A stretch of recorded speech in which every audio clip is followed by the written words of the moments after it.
ตุนจุมติลิตีพอดแคสต์สุเองมองกันสวยขนาดนี้กันที่เวลาร้อยจนเนี่ยเดี๋ยวติลิตีกันตีตากันส่วนนี้ติลิตีจงจางให้สวยแต่ละไปโดนมีมาเสพแล้วก็ติลิตีจุมีเจ้าจงกันใช้เวกตาติลิค่ะสวยภาษาติลิจุมีไม่ติลิกันตีตาจัดจ้ามีดังยันตีฟังให้กันมองจนเนี่ยว่าติลิตีตัวกันตีกันเนี่ยทาร์ทิลเซนตูตีกันนั่นเสียมจนเนี่ยไม่นังเล็กแค่เล็กกันเชียนเต้นายไว้ตักเต้นนั่นเต้อันนี้ฉันเต้กันสวยกว่าตรงตีน่ามีอย่างเงี้ยรวมทาร์ทิลเซนตูตีไล่ตักค่ะเนี่ยติลิตีสอกตัวนั้นติลิตีสอกตัวเนี่ยตัวนั้นทาร์ทิลเซนตูตีไล่ตักค่ะหันสวยเฟียสวยใจละกันสวยเจ้าเลยลองทาร์ทิลเซนตูตีไล่ค่ะเนี่ยมิงให้มีเจ้าจงทิลทาร์ทิลตูตีนิยมตักทาร์ทิลเซนตูเตียนไงไอ้สิ่งสวยกว่าเวลาเตียงมาเสกค่ะหนังหมังไอ้รอนพอชัวค่ะเนี่ยจะวันจงค่ะจะอีสวยเวงไงกันเชียเนี่ยสวยตัวนั้นเราจนสวยเจ้าเดี๋ยวเล็กแต่หลังไงเนี่ยเราง่ายชัดตัวแต่ตอนแต่พอมันสิ่งนี้เดี๋ยวเล็กนั้นไอ้เชื่อดังยินมีเจ้าจงจูสาวกเราตามเดี๋ยวทุ่มmalกันเตียงซี vocabularies กันเตียงซีกันงาวักเราตานี่และการทุ่มmalในต่ำโซกี้จมโคมแต่เราเนี่ยตาทิลอมซาเลยอมซาอย่างเงี้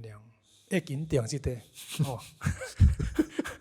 จ่อยชัดตักจุนี่เรามาจากกรีลุนหลังอันนี้บางอย่างแต่และอินคัดทิลอมซาเว้ยเรียกจะมา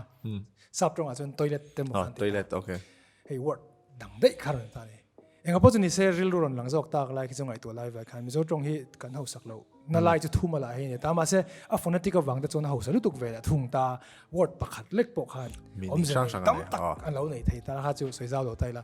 เองก็พอจะนี่จะตาข้าเนี่ยเองวอร์ดทาร์ฟใน vocabulary ในตั้มที่ชอบไม่กันเดียส่วนขัดเตียงพวกกันส้มเลยขัดส่วนเนี่ยขัดเตียงพวกขันนี่แหละโดนเสียส่วนมาอะไรนี่เดี๋ยวเท่าว่ามาเสียหันเฮร์เช็ดขันเนี่ยอัตราเวทยังอาทิตย์เขาเรียนรู้ในรอนมาจวนจะมีเปลี่ยนมาจวนนี่หันลำอุลซัมลุตุทิลทาร์เทนตูนี่ก็จวนมีขันง่ายขันอันนี้เวลาไม่โดนไล่ฟังขันนี่หันตั้งตัวสตาร์งเดี๋ยวแล้วขันดาวเวลาขันฮาร์สเดอร์ขันลำจัลชินตาข้าอัตราเวทนั่นไล่นี่ที่ตัวขันเขาเรียนรู้มาจวนนี่เดี๋ยวทุ่มมาทารังเดี๋ยวแล้วขันสวกตาเดี๋ยวขันตาไม่อะจวนกันอย่างเงี้ยentrepreneur ตีนั่นที่เห็นข้ออะไรที่จวนน้องไทยเลยที่เขาดูทุกสามก็จะเขาจะมีเวทาเกิดเหตุสารจวนentrepreneur ที่น่าตานนี่ entrepreneurship เนี่ย entrepreneurship ข้ากันสวยดอนแต่พอลูกด่ากันเป็นลูกดูจู่ทราบตรงนี้เฮ้ยมีโซ่ตรงเวกเขียนติดตุ้งเฉียนไปละหาที่จู่หาเดียวเฉียนกันเตียมอย่างเงี้ยเรามั่งมันเท่าละเลยมันชันบกจวนจู่อย่างเงี้ยอย่าง listeners กันติเลยฮะเรื่องตุ้งเดี๋ยวมีเราง่ายชัดตัวแต่อย่างตานเตเลยมีเราเอ็นตัวอย่างตานเดี๋ยวขันขัดเตียงกันเราติเจ้านี่ปนมีเราเสียมูลมาเสียตบจนตุ้มเวทเท่าเวลาที่ข้าจะกันสวยตัวจวนทาร์ทิลเซนตูที่ข้าตีลีกันตีฉันก็จะสวยแค่สิ่งเราไม่รู้ตัวlike ข้ามีเราเสียน้ำจวนดูเลย comment section ที่เห็นเราด่าเวตาอังอุละ comment section ตัวละง่ายใจแล้วมั้งข้ามีการแพลตฟอร์มที่ได้แต่ครับเนี่ยก็พูดแล้วมีจอกที่อาเซียเราเดือดตัวละจนง่ายละ English ฟังตามอ่ะเขาจงเกยจุกอาเซียเดือดตัวละง่าย English ที่แบบเท่าไหร่สอบตรงอันนี้จนจุดที่จู่ entrepreneurship ติดตัวจอกลกแมงกันยังไงครับตุนไล่จงกำลังซองอินทับที่เล่นตัวตีเขาจวนเรา viewers เต้มอไอ้ตัวเต้นกันเชลล์ปัลตักอินentrepreneurship จู่งัดทิ้งเงี้ยนี่เลยอภัยหมดนั่นฉันเองนังมาไงดานะอันนี้จู่มั้งกันจอดเดี๋ยวตบเจนี่จวนฉันจู่แล้วก็ไงดานก็มีไงดานก็สวยมากกันจวนให้มีดีลีตีบิ๊กสวยฟุ่นแล้วแต่ละยังไงเนี่ยดีลีก็จะอมตาทาร์ทิลสันก็จะอมตา NGO เนี่ยตาเขามีก็จะกันเราเสียมตาส่วนดีลีตีบิ๊กก็จะเอ็นตัวนั้นใน podcast กันที่เลยตา discourse platform Mizoram discourse platform กันที่ก็จะกันเสียมต่อชิมบอกเขามีกันเราที่เจ้าตัวให้เดี๋ยวชุดเบียร์ละมีโซ่มาจังสอบมาแล้วเขาจะ discussion ก็จะกันเราในตัวเขาบอกได้ว่าทุ่มมันจะกันในตัวตาส่วนเองก็จะพูดเราในต่างเสียส่วนตัวนั้น podcast กันที่เลยตาส่วน podcast ที่โซเฮียนอย่างเงี้ยอย่างดังเทปโปอย่างเงี้ยอย่างทอล์กโชว์เทปโปกันนั้นในไทยไม่ไทยเชื่อเราตาเอ็นเดียอีติดชัดวิวจนพอดแคสต์เอ็นทอล์กโชว์เทปโปอีแล้วโฮสไม่ไทยตาเชื่อเราตาเงี้ยพอจะเนี่ยสุดตัวนั้นบีคิดซูตีลีตีพอดแคสต์อันนั้นนี่ได้ค่ะอันใส่หลังชิมจอกได้ละอะไรส่วนที่ใส่เนี่ยครับเนี่ย entrepreneurship ให้ไงดานกันในเท่าตาเนี่ย entrepreneurship ค่ะมาสักไงดานใส่ไอ้จนทับที่เล่นตัวแต่ใครรอน coin ta sa bo kan ang mangai dan kha ka zot dei du chen ni chumo chuan ingai dana kha ni entrepreneurship hi inge tuna hian ngati kan soi ngai na chan ti lai kha toy ten min soi sak la jong ka ngai dan ka soi veang okay ingai dan ka soi ma sa la ka ti de ne nia entrepreneurship tu na hian hei aron luar ta ke inte po kan tel ve ni mai ta mi ma sa mi zo jing a po mi ma sa jok ten lo ma kan soi chho tho tu ra ngai tai la along lu tuk ta ni le hei mizoram de chu kan thre sa sarkar na is equal to sarkar na ang kha alo ni tlang pui ta kami ka inting e a thei reng don lo ta ni tuna po hei sarkar na har sadan chu thiam po thiam mi la ti ngai na kham lo te po ti la so lo mai thea khang vela ni na lai kha ni mani kut ke din kan tiang chi te kha kan ma mo pi la ma ram tan economy tan khang lo poi mo sim na lai wang khan kan ngai poi mo ngai ka chu chu ka ngai ta te kari lu ron lang ma sa bera chan mo kan belok i the soi kha na is equal to sarkar na ti lai kha hei atuar tu te po kan event ka sia hei nola rim na nga te po tuna chon nola rim ngai to lo ta ma se nola rim na nga te po nola rim na nga te po i lo rim sol ve nol to sim bok ta nola rim na nga te po entenan kan vakal ta mi sang te ina te kan len na thian te ina te po ni thawa engei ti tun la yan ti ta chuan manin bul te kan tran ve a chumi khami chu kan ti ta chuan na hi zong don lo mi na zoni tum lo mi te sa chu kan thiam har the na chu kan thok tho ma se nia chu ke ka ngai dan kha kan soi ve nga lo me nga ti khan ni nia poi mo ka te tun nai na chinai ron soi zeu po tu teng lo ti to ti lai kha i sha thawanga mi zo wa chuan kan soi lo thei lo pakhat ming pu joseph elral te kan soi lo thei lo mania po entrepreneurship award dong kha tin mi tam ta kan omanga ani kha kan soi khan na chan chu lo wa vai pui ma saber ning emo ti khan ta ma se ten aron kal chho ve a tuna hianin ingting e kan mamo to ngoi na ingting e ka tiang ama kha chuan option pakhat angani ta tuna chuan option po ni ta chi alo mo ni le hei kan ti nge hei chu kan shiat nge angai i entenan kan thiam nge ngai hei language anga te po tronga te po hindi kan thiam nge ngai tran to ang deu hianin english te po kan thiam nge ngai tran to ang deu hian entrepreneurship hi kan shiat nge ngai chu poimo na bernia ke mana khangai dan deu chu ni ta adik ve view thom ya chu le chu jong ka lo la ngai to chi mi lo kan soi na ve to te reng den ka mi jong hanin i soi po ka lo la ngai sa chi lo nge mo ne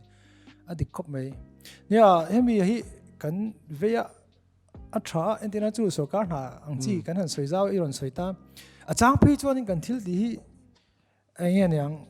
ka soi zau pe lo deu reu trip thin a chan chu han soi fiang yel to khanin kan thil ti chu tili la thil lang shim kan mi startup space operation hei kan ti pui te zira tang khanin kan soi chenak po kha soi thiam ngai thina ti ta ka relu chon me hei kan nu le pa te thleng pon a boi tha veina chen kha ta chu ei lo en tu te tan po khan soi lang lo en nu le pa te chu i hei kan chan mo bok hin lo ni ve lutuk ta kan tianga kan va disrespect wanga kan za lo wanga soi ni lawin i kan chat le inge kan himan du lutuk wang zo khian min lo khap ve thina ma se entrepreneurship keyword kan ti poimo tongkam poimo pakhat tel chu po chu ing tin nge mi zo tring kan soyang ti ka sha thiam lo risk hin ta risk kan la tur hi min phal lo ma kan nu le pa ten chu wan chon soi poi kan tum lo nin ka she tu na phei chon nen tina kan thil ti thar tuna kan program ang chi chen te poi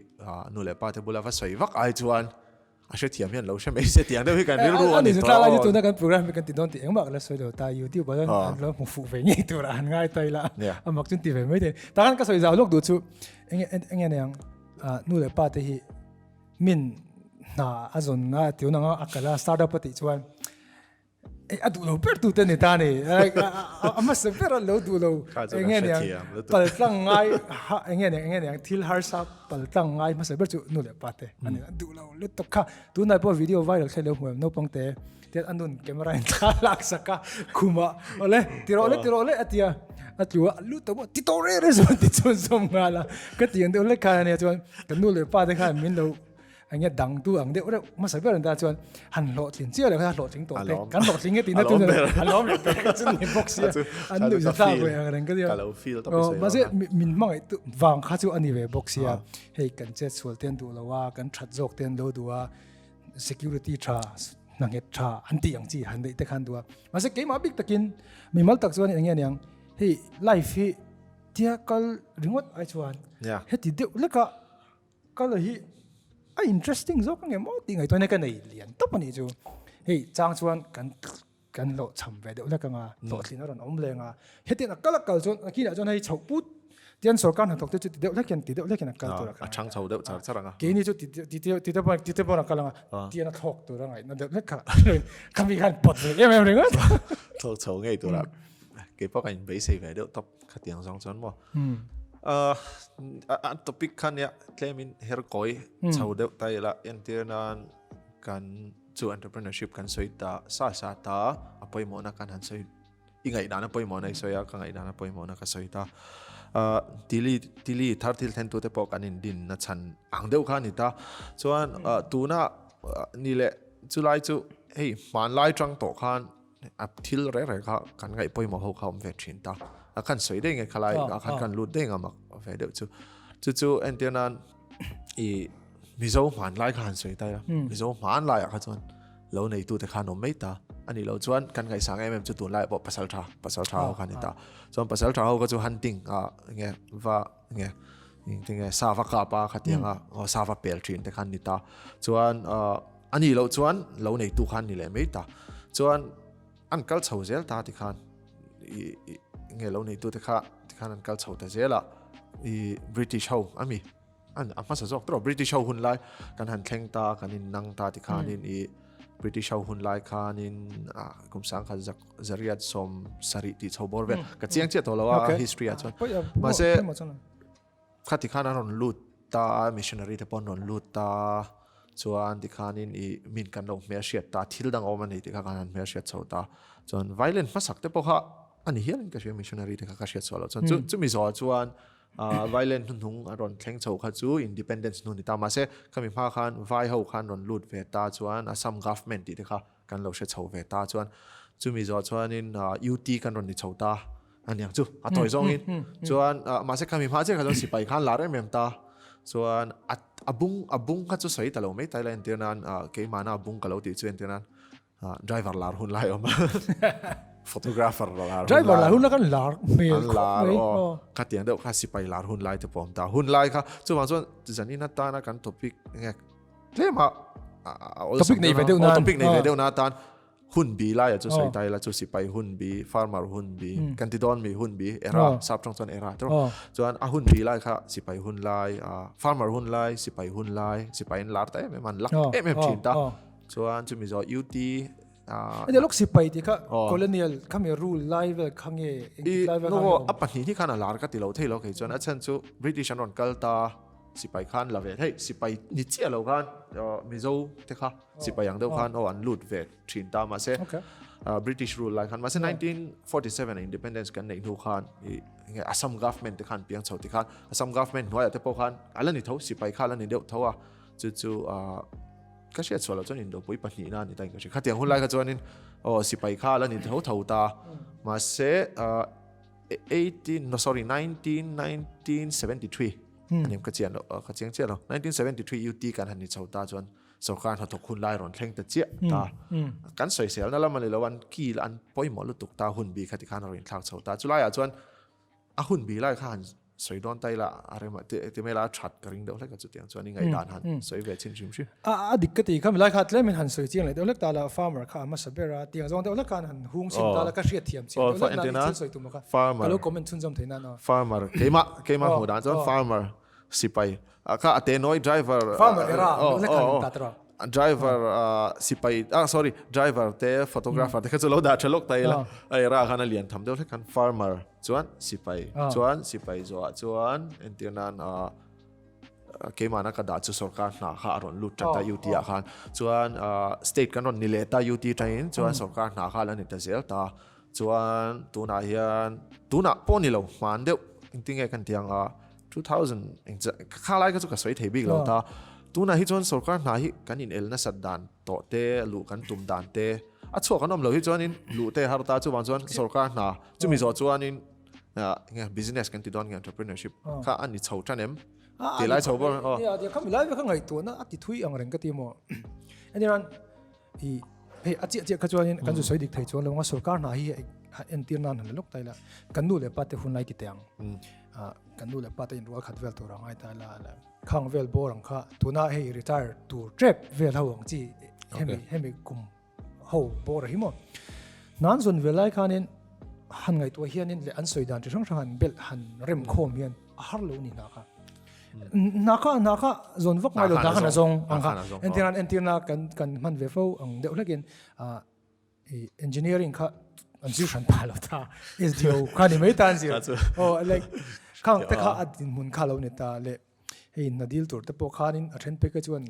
deal tur mang te khan om lo ta in dai po khan om mang lo ta khati kop khan ol ta ti kha lo ni ta chuan isoyang ole kan ka farmer te hun lai te khalo om vele ta farmer te hun lai te kha chuan in sarkar na kha mi khan du khan thok du pon ni kai nam do si pai te ka chu in a way eng mo zong tak ton sarkar na chu ani de sa me ta ti khami kha chu ani na shim shim kha chuan nia sarkar na kha a hun lai kha chuan ol ani entinan kan nu le pa te hun lai khan ngoi te kut na thoi ka le ti tlat te ti mo eng yang ma ni thil han siam kan tum teng ti kha a fin thak ber lo mel zat me an ni tan ka chon tu na po promotion te a then pe ju ko khong etian engineering te kan lo ni ve ve ta engineering kan pa te hun lai te ka chuan in a field kan lo theta SDO ten lo nia E ten lo te SDO te ka kum li kum nga serve ten nom ta ni tu chun kum som pa nga som ni ten ya tun kam ta khe an ni to mo E kai tu ringot bo khan khati nga a in thau zia kha a hun lai ang khan mo chuan ta chuan in khatiang kha ni lai kha chuan in sarkar na kha chu kal tur nge nin ka sia chuan kan nu le paten an thiat thiam tak ber chu sarkar na han ta athil dang kha an tem lo ani ta chuan sarkar na kha pui mo ber to thelo adik reng bok ta ni chu kan soi zau lo ka nga nge ka soi lai hianen outliers ti le ka buka cherta kala cher ma tong glad wala le ka buka ni kina man da chon lo pick up ta la midang pon man chon lo pick up ta se engeng yang kada khan aron soi chiang ka tia thil reng hi a hun la ya ti na chang she ti a tha vio ti hei a hun lai ze la kha om zia la ka entirna han khovel level entirna han pot tai lang entirna Steve Jobs kan theta February 1975 a pianga chuanin ani Bill Gates kan thia October 1985 a pianga chuanin Eric Schmidt kan thia Google founder April 1955 apiang tani 55 Bill Gates ka 55 a thone ta John Scott McNally khala boka Sun Microsystem ngani ka chu 1954 kum to pa piang ta ani pathum dang Steve Jobs Eric le Bill Gates ka 1955 an piang tak tani chuan hangai tola khami pete pathum ka khami hun lai khan lo piang lo ta se na ma a thei do rim tu la den Steve Jobs ron piang ta actually a thei to big dollar rim tan a hun lai khan a piang ta khami lai te wang khanin an hun lai an van ti nei tai la kan soi swal lo tu ra ngai tai lang a khami lai lo pian wang khan khating opportunity kha an nei thei big an capitalize ang do ne ma an hun bian capitalize mi dang pon piang tho ma se thiam ro wa khanin thiam ro tu nang hun lai vela Steve Jobs ang ron ni le kha chuanin omzi chu om to lawa an van nei sa pi lama khan entiam Bill Gates chu chung ko that kan lo piang sa ta Steve Jobs chu chung ko tange khong thak tak kan piang thon da chung in khang enge liang din mun chang chang ka chu tong tho ma se khan ria yang ka mi lai ta kha o kham yak piang lo ta se an soi zau te ani na ka soi tum chu next tan pon lo khek tai la van nei lo ti ro te ka soi zau cha khom ka ti me soi chun zom zo ro chu mi lai to enge liang kham mi lai khan khatiang kha ani tak sia chun a hun lai mil hianin enge nang action ni kan lak thibi van ngai ve o ti karil lu om fo ta ni endinan tuna chuanin entrepreneurship an soi ve thong tai la Mizoram a chuan a ko hung me ni thila nga hian masaber ni theina tu ri la tam Mizoram bi ka chuan Mizoram bi ka chuan India ram poni tho opportunity sang tan tiran Mizoram a he kanin ko kuchu po chu episode da kan des ngai tu rangai tai la bona chuanin a leng lo tu rangai hei Mizoram ringot ti kan ngai tu a enge ning entinge kan in scale up theang kan len jok ti kan ngai tu wal eng po chu lo ni tang se ta khan hei ti tu khatam eng po hi de dola an lati lo ti diang ve khan ta ni ma se khati hoen khan ni don lo tu na kum so ma chuanin so kan aron khang tho khan khat ve dong kan claim box ya khami lai kha kan hun la ya yan tu ni entrepreneurship ti na hun ani mai lo mi ne of course eng sarkar na ai ton risk tu sange เตะเร่งไม่มาเสa return นะข้าจูอัตราส่งเทียงที่ข้างไงตัวด้านนี้เงี้ยสวยเจ้าแต่ตาจุนยังไงนะเนี่ยดิกติเก็บโมกัน capitalize อันที่นั้นอีสวยอย่างเดียวขานินอีบุญจันตูเลี้ยมาให้หุ่นตักนี่เราจันหุ่นตักนี่อิติตาดิกติลุตุกมาเสนักกีฬาขันอาจูอันที่นั้นเกี่ยมาไงด่านาตักจนอาจูตัวเราจงง่ายจนเรานักกีฬาขันมาเสนักกีฬาขันจนฮาร์เดลฮาร์เดลอาจูจุนี่เราว่าตรงกันเดียวเขาจูเรามองอันนี้จวนเขาจูจวนอันที่นั้น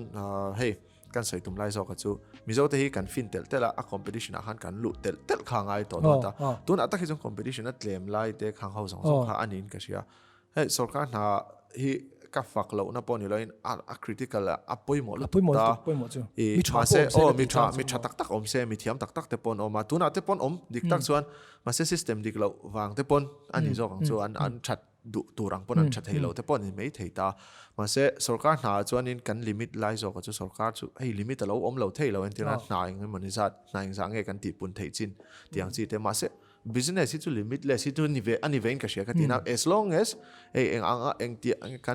กัน competitive เหมือนกันชัดชูจวนเอ็นเดียนั้นนักกีฬากินวันนี้ไงฟาดตู้เตลเอาในตัวแต่ละกันตู้เตตันได้ปกคานินแล้วอมเสียแล้วในลุตุกทองมาเซตตูนหุ่นหุ่นบิชานี่นะอังก็เราไงดันไปหาชวนนี่เฮ้ยทิลตีตัวข้า competition อมเราวินกันนัดที่สูงไทยมิโซรัมเลเวลละเอ็นเดียนั้นเกาหลีที่เขียนเพียงแต่ทุดไตละตัวนักกันเทียมนะอังแต่ปนเขียนฮาร์เวย์เพียนเราโม่อันนี้เราเป็น USA เต็มอันนี้ตัวจูโม่USA เพียงแต่ทุดไตละวันนี้นะครับสวยลุดลงอันนี้นั่นกันวันนี้ก็ดีอันนี้นั่นนั่งเล็กกี่เตอังจีเตปโม่ปะตัวนั้นอีสวยอย่างเจ้าการตัวนักกันเชียร์ต่างๆ US อังจีเตก็ไอ้เงี้ยอย่างmarket ติดไม่อย่างตรงคำมั่งแล้วไม่market คือตัวนี้ opportunity ขัดต่ำฟักตัว saturation ตัวตาตีฟักเลยนะเขาจวงเรามาสุดตาจวนเฮ้ยกันเคลมจุนี่เท่ามาเสียติดตัวเขาแล้วต่ำเวฟังคันเสียกันในเวทีตากันวันในเววิวโทไม่อยากที่อาจารย์จูวันในเลวันโดยแต่พอฮีเฮ้ยเงี้ยsubjective อ่ะจิตตบไม่ยังอันนี้ตัวน่ะพอเราเอ็นตัวเตจิงอ่ะพออันนี้จูช่วงกับปังไอ้ตะกจังไอ้อันนั้นsource ka an van min ti tu nom nge don karing adik lo na pakhat pam lo ta ni ma se ta khan ke ni po korean ni kan chang ve tho mai thaya a thei bik lo rim ta khan hei kan van doi te na kha ai dang lo ve noi ta an ni pon korean mi pon korean ni khan chak thawang ma se ka tinga ei kan ni lo anga piang wat khalel thei thak thei box si lo wa kur ai chuan kan bol nei ang kha na thei bera pet khatum tlang tai lang tilai khan hei le chuวันนี้เลวันด้วยจงจ้างสวยคนนัดเฉดเนี่ยแต่เรื่องว่าเสียจุมีเปลี่ยนแล้วมาจนเนี่ยอย่างเงี้ยเนี่ยข้อสัตย์วักเราอัดจังบุญจันทร์ที่เองมาส่งตัวจนวันนี้นั่นนี่เวทเขาก็ที่อันจังจริงไงน้องบิ๊กไม่ดีกันมีแต่เน้น all big ก็แล้วตัวจน business ส่วนตัวนั้นตัวนั้นพอ investment เราจงโดนไทยละมีซุ่มวัดดีโดนไทยละกับ story มันก็จันจินขันมีเนื้อจวนจนปุยจักนะคะเราเวลาเท่เราตาอดีตข้อปังจะมีจุวันในอันวันด้วยวันในนักติเวโมอาจารย์จูเนี่ยอันถอริมจะจูง่ายเวทีไม่มีส่งอีกถอริมจะถอริมเวง่ายตาเขาจะจังอันวันด้วยนะจังอันถอริมอันจันจินยังไงน้องบิ๊กอันที่นักมันเวจะจูให้ดร.คริสตาโรโลปุยออกมาดีข้อปังจะอันนี้เห็นอุณหภูมิอินทิเมชันอันอุณหภูมิเราเชื่อตาเสียเอ็นงี้ตัวอะไรไทยละมินเอ็นโหลดจวนอดีตที่โดนหนูมั้งจวนอันนี้พอเห็นนะสวยจูสวยจูแต่หันตีละอันนี้จันจินได้ไงน้องนี่คุยกับพอเห็นสวยเสียเอ็นหาไม่นี่จันจินนี่เฮ้ยแต่ชุ่มกว่าอย่างเงี้ยถึงกลางจังนั้นอารมณ์โจรสวนนั่นแต่กันสวยจริงต่างมาสันนี่พอเฟลเวกที่อันนี้สวยฉากที่เดียวเวจูมั้งกินที่จูเราที่ตะก็อารมณ์โจรชั่วกันเนี่ยเลยใครกันสิริยังไงหรอข้อสัตย์ป้าไงตะก็เลยขจุดที่ก็ง่ายสังโซสิฟักปงไงเลยอธิเวลทุ่งตาเนี่ยขัดยังเจ้าขัดยังเคลียร์นักชาดิกในด้านจวนจันจินข้างไงน้องสวยด้วยไม่หมดที่ไรค่ะวันด้วยจงจ้างหันกันสวยสักตัวนักกินอะไรสวยสักตัวเขาจงเนี่ยจุ่มตั้งอะไรจุ่มตั้งอะไรจวนจุดที่ไรจวนเนี่ยมีลายเอร่ากันสวยค่ะข้างไงตัวนั้นรู้ตาจุกันอย่างเงี้ยผมจะในเดี๋ยวเล็กกินกันหุ่งเถิงเลย all some เดี๋ยวเล็กกินตัวไหนเขาเป็นจุดที่ไร all some เดี๋ยวเล็กกระดังไงวางเห็นเช็ดเทียมโอ้เช็ดเทียมซ้ำเอร่าข้าหันปฐุมหันเช่นไทยลังโอเคกุดนัทโธเอร่ากุดนัทโธentrepreneur sorry สุรการนาเอร่า kan chuan entrepreneurship ra and then kun na tho chu kan pi le pu te le ma zong ang de le khan lo ngai tai la chuan sarkar na chu kan nu le pa te vel le chuan entrepreneurship tun hun a cha khop mai thil pathum ka pom zong ke po chu mi chu tiang zong zong chuan tin nge te nau lu tuk han chia pia vak ante si pai te po khai so de khan sarkar na thok de tho khan lo ni ta a cha ka ti khop mai chu mi chu chuan kan bele du bok chu na chin ai i soi tho a khanin ai kun na thok sarkar na ti chobor vel kan ka nge ka bel du la kan akumi ke lo bel lo nga i soi tur i chian pa khan and then kun na thok kan ti ka chu 1970s ma vel ani thenga sakra thiam che lo 60s 50s 60 poni mai thaya chuan sarkar na ka chu khata tanga and then 2015 16 17 te poni mai theta chuan entrepreneurship chu 2016 17 no lampang akum ka chu chiang zo mai thei zo ro mai lo tin hem to a kum khange thate ula kan consider ang rawin real lok thiang chu lai ke khalai kha chu ne kan na china ka soi mai thei lo lai zo kha a hun bi lo wa